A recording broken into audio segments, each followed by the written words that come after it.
Mladi na osnovni šoli Valentina Vodnika se zavedajo, da življenje včasih ni lepo in premišljujejo tudi o tem, kje bi želeli biti, če starši ne bi mogli več skrbeti zanje. Bi se odločil pri sorodnikih in da naj bi šel v rejniško družino. K nekomu, ki mi je blizu, recimo k babici pa k dediju ali pa stricu. K botru ali pa starim staršem. Če ne, bi pa že si želel, da pač me kdo kaj prijazen, zelo pač prijazen, da bi me posvojil mogoče. Če za mladoletnika ne morejo skrbeti starši, mora zanj poskrbeti državna ustanova, to je Center za socialno delo. Najprej poskusijo poiskati rešitev v družini ali v drugem znanem okolju ali socialni mreži.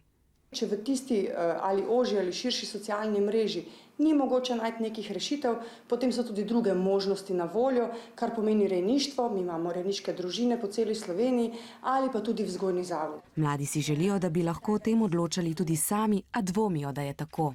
Država odloči o tem. Mislim, da bi mogli pač se otroci o tem odločiti. Sami najbolj vejo, kam hočejo iti. Najprej se povpraša otroka, kaj dejansko v tistem trenutku želi, da bi se z njim dogajalo. Konec koncev gre za njegovo življenje.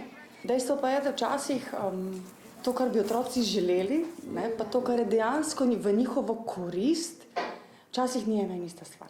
Na centrih za socialno delo zagotavljajo, da se po najboljših močeh trudijo mladim v takšnih primerih zagotoviti varno in ljubeče novo zavetje.